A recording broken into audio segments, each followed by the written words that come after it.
If you've been a Christian very long, you have quite certainly heard this verse, and it's found in Jeremiah 29, verse 11. It's a promise of God that a lot of believers use when things do not seem crystal clear to them. They use it to build up their confidence in God's will for their life.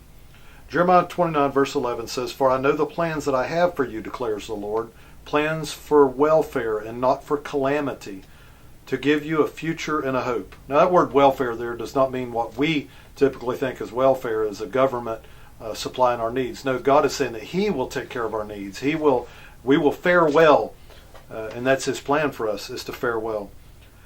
Now this is like I said, a very well known scripture and quoted a lot. But what is interesting about it is, even though this is God's plan for us, this is not always our experience. Now this is where theology really gets mixed up, and where it messes up a lot of people's thinking about God.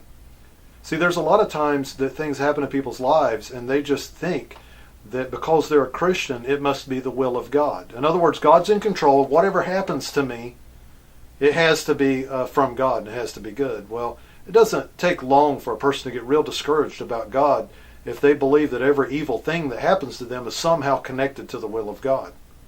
So it's very clear to me, and hopefully it's clear to you, that when bad things happen to people, that is not the will of God. When a child is killed in a drive-by shooting, when a young child is raped by a child molester, for anyone to think that's the will of God, then they've really got a warped sense or a warped opinion of God. God is not a child killer, and God does not condone child molestation.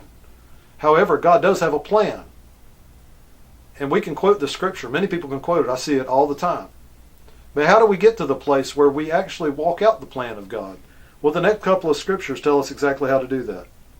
Verse 12 says, "Then you will call upon me, come and pray to me, and I will listen to you." Verse 13, I believe, is key here. It says, "You will seek me and find me when you search for me with all your heart. I will be found by you, declares the Lord." See, there's this whole issue of seeking God with the entirety of our being. And most people, they just think, well, that means I need to work really hard at following God. No, that just means that we need to look to God all the time. In other words, no matter what's going on in our lives, we need to draw our strength from Him and not be a person who looks within our own strength to overcome our issues and our problems.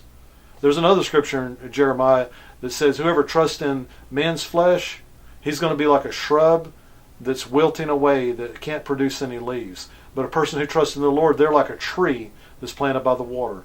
Now, both of these people are loved by God, but one person chooses to remain connected to the Father in their minds. In other words, they're continuing to trust in the Lord.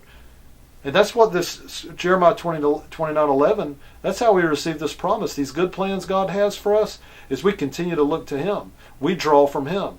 We refuse to believe that anything less than the best is God's will for us. And by doing that, we keep our eyes on Jesus. When we keep our eyes on Jesus, we're transformed more and more into His image. And the more we're transformed into His image, the better things get for us. So keep your eyes on Jesus, because the plan He has for you is a good plan. But that plan is found in Him. It's not found apart from Him. You have a grace-filled day. We'll see you next time.